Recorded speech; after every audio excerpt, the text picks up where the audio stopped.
નમસ્કાર મિત્રો, હું પ્રકાશ સોનારા ફરી એકવાર આપનું ES with PS ચેનલમાં સ્વાગત કરું છું. ઘણા સમયથી કોન્વોકેશન સેરેમની, ત્યારબાદ જિલ્લા કક્ષાના 1-2 ફંક્શન અને હાલમાં 13 અને 14 તારીખે કેમ્પસ પ્લેસમેન્ટ પતાવીને આજે ફ્રી થયો તો મને એમ થયું કે આપણું કામ અટક્યું છે, એને તરત જ આગળ વધારવું જોઈએ. તો આજે સમય કાઢીને બેસી ગયો છું અને આપણું જે module 3 becoming a professional in 21st century, એમાં આપણે 2 લેસન જોઈ લીધા હતા, 3.1 અને 3.2. હવે 3.3ની અંદર આપણો આજનો ટૉપિક છે બિહેવિયર એન્ડ એટીટ્યૂડ. તો બિહેવિયર અને એટીટ્યૂડ જો બંનેનું ગુજરાતી કરું તો વર્તન અને વલણ. તમે કેવી રીતે કનેક્ટ થાઓ છો, કેવી રીતે વાતચીત કરો છો, આ કુશળતાથી તમે તમારી સક્સેસ એટલે કે જે સફળતા તરફ આગળ વધી શકો છો. એના માટે પેલું કહેવામાં આવે છે ને કે ભાઈ પોઝિટિવ એટીટ્યૂડ રાખો, વેલ બિહેવિયર હોવું જોઈએ, જે તમને personal as well as professional લાઈફમાં પણ મદદ કરશે.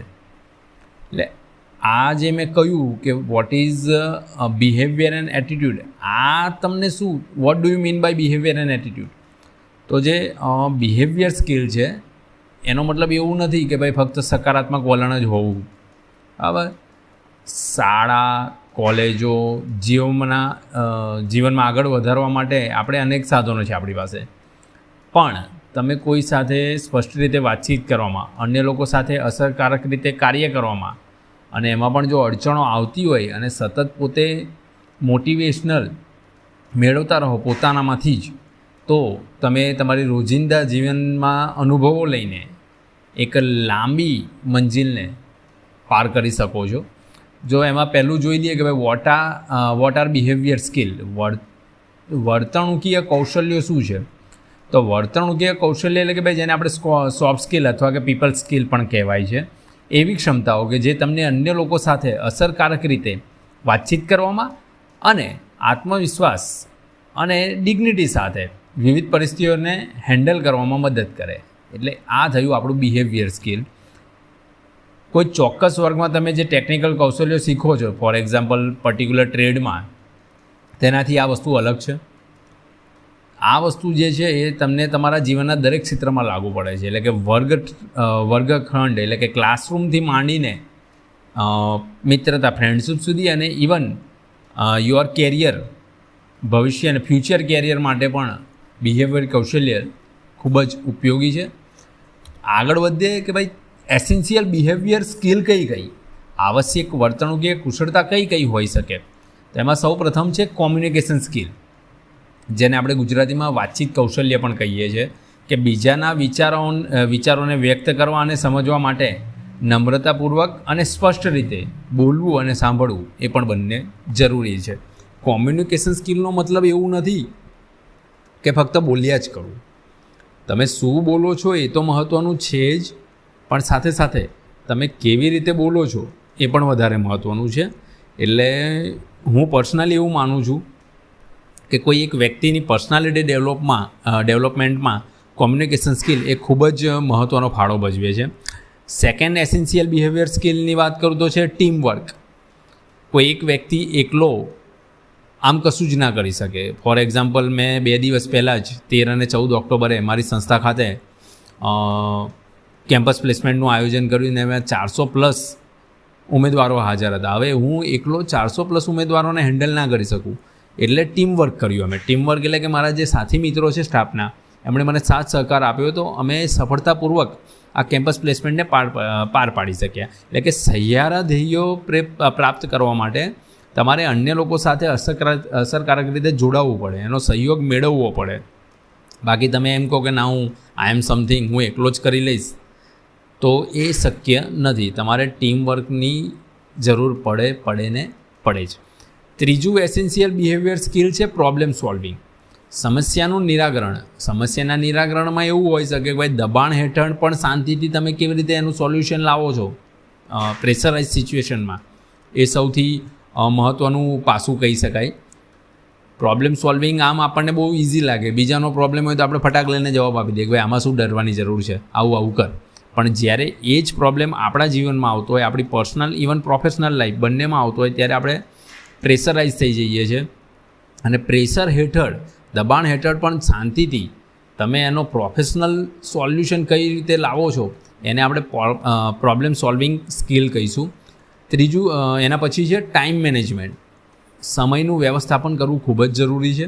જવાબદારીઓ અને પ્રાથમિકતાઓનું સંતુલન જાળવવા માટે તમારા સમયનો સમજદારીપૂર્વક ઉપયોગ કરવો જ જોઈએ. અને ટાઈમ મેનેજમેન્ટ માટે મારું પોતાનું એવું માનવું છે, મારું એક સરસ મજાનું એક વાક્ય છે જે મને ખૂબ ગમે છે કે સમય પાસે એટલો સમય નથી કે ફરીવાર તમને એ સમય આપે.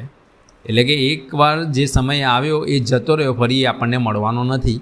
એટલે આપણે ટાઈમનું યોગ્ય રીતે મેનેજમેન્ટ કરવું જોઈએ. ત્યાર પછી છે એડેપ્ટેબિલિટી, કે ભાઈ કંઈક નવું અણધાર્યું આવી પડે આપણા જીવનમાં, પ્રોફેશનલ લાઈફ, પર્સનલ લાઈફ બંનેમાં નવી પરિસ્થિતિઓ ઊભી થાય, નવા ફેરફારો થાય, તો એને સરળતાથી અનુકૂલન આપણે સાંધવું જોઈએ. એને ભાઈ એડેપ્ટ કરતાં શીખો.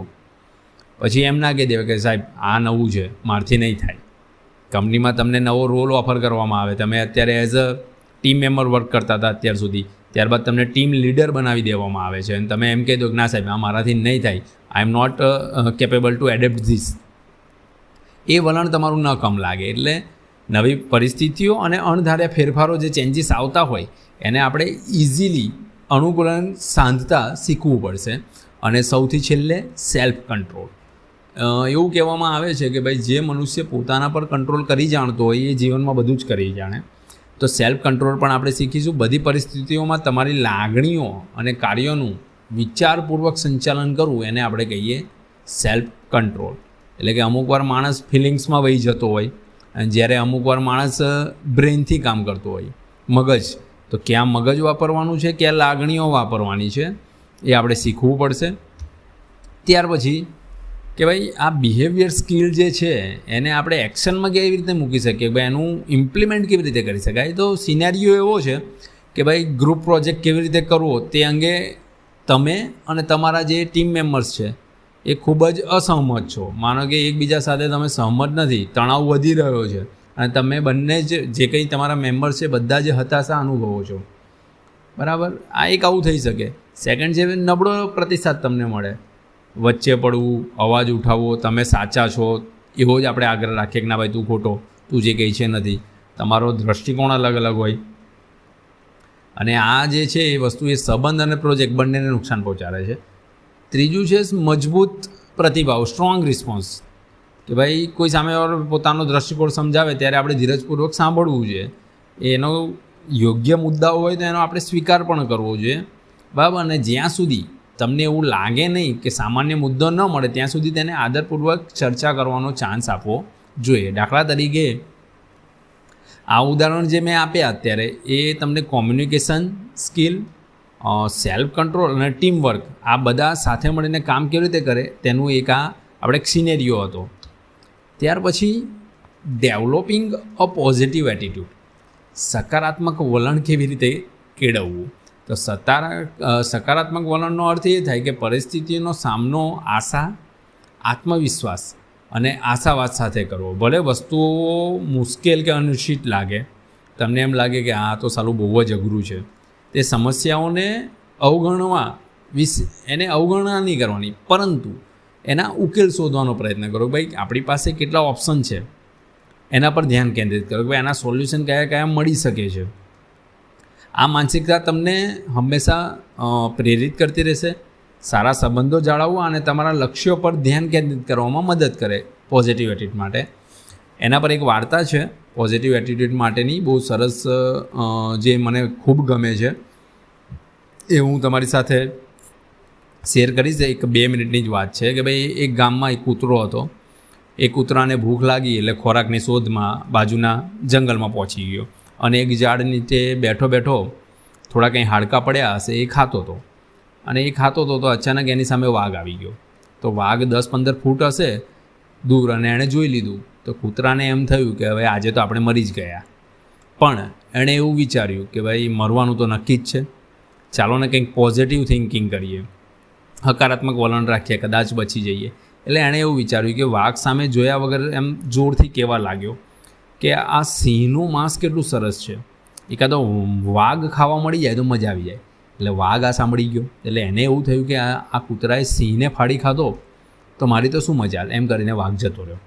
હવે કૂતરો જે ઝાડ નીચે બેસીને આ ખોરાક લઈ રહ્યો હતો એ ઝાડ ઉપર એક વાંદરો હતો, અને વાંદરાએ આ આખો સીન જોયો.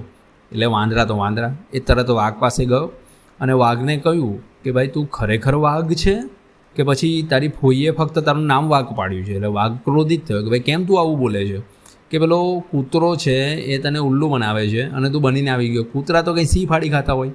એટલે વાઘને ડબલ ગુસ્સો આવ્યો કે એક કૂતરો મને ઉલ્લુ બનાવી ગયો. એટલે જેમ આપણે ઘોડે સવારી કરતા હોય એમ વાંદરો વાઘની સવારી કરીને કૂતરા તરફ આવવા લાગ્યો. કૂતરો એના ખોરાક ખાવામાં મસ્ત હતો, પણ ફરી પાછું એણે જોયું કે વાંદરો વાઘને લઈને આવી રહ્યો છે. એટલે એને અંદાજ આવી ગયો કે ભાઈ વાંદરાએ બધું બાફી કાઢ્યું છે. પણ હવે પાછું એમ થયું કે મરવાનું તો નક્કી જ છે, ચાલો પોઝિટિવ એટીટ્યૂડ સાથે આગળ વધીએ અને એક પ્રયત્ન કરી જોઈએ. એટલે જેવો વાઘ નજીક આવવા લાગ્યો એણે જોરથી બૂમ પાડી કે વાહ વાંદરા ભાઈ વાહ, કાલે સિંહને પણ આ રીતના જ ફસાવ્યો હતો અને આજે વાઘનો વાઘ. આ સાંભળીને વાઘે વાંદરાને બે ઝાપટ મારી કે મને ફસાવે છે ને એમ કરીને જતો રહ્યો. એટલે મોરલ ઓફ ધ સ્ટોરી એમ છે કે પરિસ્થિતિઓ ગમે તેટલી હોય એનો તમે આત્મવિશ્વાસ અને આશાવાદ એટલે કે પોઝિટિવ એટીટ્યૂડ સાથે સામનો કરો તો તમને કોઈને કોઈ ઉકેલ તો મળવાનો છે. હવે તમારી આ જે સકારાત્મક માનસિકતા એટલે કે જેને આપણે પોઝિટિવ એટીટ્યૂડ છે એનું નિર્માણ કરવું હોય આપણે કે ભાઈ how to develop a positive attitude, તો એના માટે શું છે? તો પહેલું છે સકારાત્મક વિચારો. નેગેટિવ કોઈ જ દિવસ વિચારવાનું નહીં. ઇવન આપણા અમુક પૂર્વજો પણ કહી ગયા છે કે તમે જેવું વિચારો એવા થાવ. ભૂલથી પણ પોતાના વિશે ખરાબ નહીં વિચારવાનું. આપણી જે લિમિટેશન છે એના પર ધ્યાન કેન્દ્રિત કરવાની જગ્યાએ તમે બિયોન્ડ ધ લિમિટેશન શું કરી શકો છો તેના પર ધ્યાન કેન્દ્રિત કરો. બરાબર? એટલે કે પડકારો જીવનમાં આવે તો એને ડિફાઇન કરો કે ના હું આ કરી શકું છું કે નહીં. ત્યાર પછી છે ક્યુરિયોસિટીનો અભ્યાસ કરો. તમારા રોજિંદા જીવનમાં નાની નાની બાબતોની પ્રશંસા કરો અને સમય કાઢો પોતાના માટે. ડાયરી રાખો જોઈએ તો, અને અન્ય લોકો સાથે એનો આભાર સાથે થેન્કફુલનેસના છે એને શેર કરો. તમારું વર્તુળ પસંદ કરો. વર્તુળ એટલે અહીંયા કંપાસનું વર્તુળ નથી પસંદ કરવાની, પણ ડિસાઇડ કરો કે તમે કયા સર્કલમાં ફરો છો. કારણ કે નેગેટિવ પીપલ સાથે ફરશો તો તમારામાં નેગેટિવિટી જ આવશે. તમારી જાતને સકારાત્મક અને સહાયક લોકોથી જ વચ્ચે રાખો કે જેથી કરીને તમને રેગ્યુલર મોટિવેશનલ મળતું રહે. ચોથું છે ભૂલોમાંથી શીખો. નિષ્ફળતાઓને મૂલ્યપાઠ તરીકે સ્વીકારો નહીં, પણ એ નિષ્ફળ થયા પછી આવનારી જે તકો છે એની તૈયારીમાં લાગી જાઓ. અને પાંચમું છે સ્માઇલ કરો અને બી પોલાઇટ. બરાબર? એટલે કે હસવું અને દયાળુ જેવા શબ્દો વાપરવા સરળ છે, પણ એને ઇમ્પ્લિમેન્ટ કરવા ખરેખર અઘરા છે. એટલે કે લોકો સાથેના સંબંધોને તમે સુધારવા માંગતા હોય તો કીપ સ્માઇલ અને બી પોલાઇટ.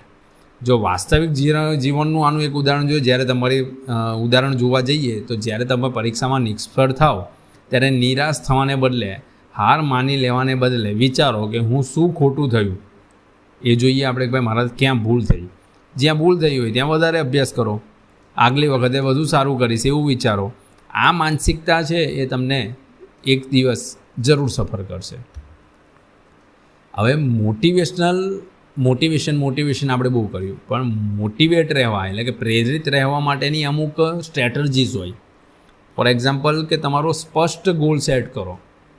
તમારો જે કંઈ ગોલ હોય સ્પષ્ટ લક્ષ્યો સેટ કરો. તમે શું પ્રાપ્ત કરવા માંગો છો તે બરાબર જાણો, તેને લખો અને તેને ચોક્કસ અને માપી શકાય તેવું બનાવો. Goal should be measurable. નાના પગલાઓની યોજના બનાવો. એટલે કે તમારો ગોલ છે એ સ્ટેપ બાય સ્ટેપ હોવો જોઈએ. ફોર એક્ઝામ્પલ મારે મકાન લેવું છે, એક મોટો બંગલો લેવો છે અને મારી પાસે એટલા પૈસા નથી, તો હું પહેલાં ફ્લેટમાં નિવેશ કરીશ.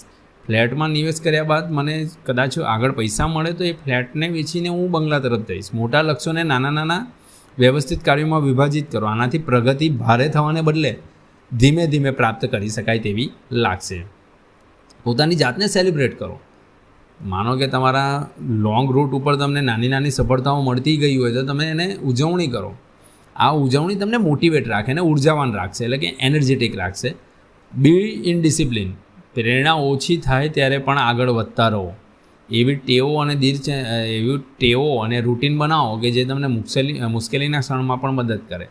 આમાં કેવું, કોઈ વસ્તુને તમે એઝ અ રૂટીન સ્વીકારી લો ને તો એ વસ્તુ તમને મદદ કરી. સફળતાની કલ્પના કરો, ઇમેજિનેશન કરવાનું ને, જેને આપણે મેનિફેસ્ટ કહીએ કે ભાઈ ના 5 વર્ષ પછી હું મેનેજર હોઈશ, એના 5 વર્ષ પછી હું CEO હોઈશ. નિયમિત રેગ્યુલરલી ઇમેજિનેશન કરતા રહેવાનું. તમારો જે ગોલ છે એને ઇમેજિનેશન કરતા રહો. એનું એક એક્ઝામ્પલ જો જોઈએ, દાખલા તરીકે તમે તમારા ગુણ સુધારવા માંગતા હો તો એક વાસ્તવિક અભ્યાસ પત્રક બનાવો, એટલે કે ટાઈમ ટેબલ બનાવો. આપણને એવું લાગે કે ભાઈ કોઈ સબ્જેક્ટમાં મારા માર્ક્સ ઓછા આવે છે તો એક ટાઈમ ટેબલ બનાવો, દરરોજ એનો થોડો અભ્યાસ કરો અને તમારી પ્રોગ્રેસ પર નજર રાખો કે ભાઈ કાલે મને કેટલું આવડતું હતું, આજે કેટલું આવડે છે. જો એક વસ્તુ યાદ રાખવાનું, જે હું સ્ટુડન્ટને પણ કહેતો હોઉં છું, કે તમારા બાજુવાળાનો સ્કેલ અને તમારો સ્કેલ અલગ અલગ છે. ફોર એક્ઝામ્પલ, તમારા બાજુવાળાને ABCD નહોતી આવડતી, તમને ABCD આવડતી હતી.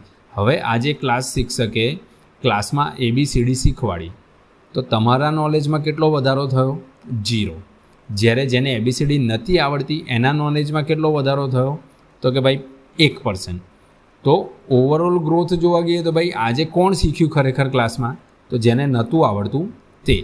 એટલે તમે કોનાથી કેટલા આગળ અથવા બીજા કોઈ વ્યક્તિથી કેટલા પાછળ છો એ વિચારવાના બદલે તમે ગઈકાલે ક્યાં હતા અને આજે ગ્રોથ કરીને ક્યાં પહોંચ્યા, પોતાનો સ્કેલ રાઇઝ કરવાનો છે. રાઇઝ ધ બાર એવું કહેવામાં આવે કે ભાઈ પોતાને અપગ્રેડ કરતા રહો. ઠીક છે, યાદ કરાવો કે તમે ક્યાં હતા અને ક્યાં પહોંચ્યા. હવે આનું જો હું તમને એકદમ ક્વિક કન્ક્લુઝન જો આપું તો પહેલું કે ભાઈ વોટ ઇઝ બિહેવિયર સ્કિલ, કે ભાઈ અન્ય લોકો સાથે તમે કેવી ક્રિયા પ્રતિક્રિયા કરો છો એ તમને મદદ કરે. દાખલા તરીકે મતભેદ થયો હોય કોઈની સાથે તો ધીરજથી સાંભળવું અને શાંતિથી ચર્ચા કરવી એ તમારું બિહેવિયર છે. અમુક માણસો તમે જુઓ, આપણે વાત કરતા હોય અને મતભેદ હોય ને તો આમ ગુસ્સે થઈને વાત કરે, અકળાઈ જાય. સેકન્ડ થિંગ, હકારાત્મક વલણ, જેને આપણે પોઝિટિવ એટીટ્યૂડ કહીએ છીએ. તો એ એવું કહે છે કે ભાઈ આત્મવિશ્વાસ અને આશાવાદ સાથે જીવનનો સંપર્ક કરો. જીવનનો સંપર્ક કરો એટલે આપણે જીવનને, લાઈફને કોન્ટેક્ટ કરવા માટે કોલ, મેસેજ, ઈમેજ કે ફોન નથી કરવાનો. જીવનનો સંપર્ક કરવો ઇન ધ સેન્સ કે ભાઈ જીવનમાં જે કંઈ આવે છે એને પોઝિટિવ એટીટ્યૂડ સાથે સ્વીકારો. ફોર એક્ઝામ્પલ, નિષ્ફળતા પછી ખુશ રહેવું અને તમારા કમબેકનું આયોજન કરો. અને ત્રીજું છે સેલ્ફ મોટિવેશન, વધુ મહેનત કરો અને તમારા લક્ષ્યોને પ્રાપ્ત કરવા માટે તમારી જાતને હંમેશા પ્રોત્સાહિત રાખો, મોટિવેટ રાખો. એના મોટિવેશન માટેના ઘણા આખું જોવા જઈએ તો એક આખું આપણે એનું અલગથી લેક્ચર લઈ શકીએ એમ છીએ. આટલું કરવાનું છે, આટલું કરીશો તો 100% સક્સેસ તમને મળશે. આશા રાખું છું આજના લેસનમાં સૌને મજા આવી હશે અને ઘણું બધું આપણામાં મોટિવેશન પણ આવી ગયું હશે. તો ફરી પાછા મળીશું 3.4 સાથે. ત્યાં સુધી સૌને આવજો.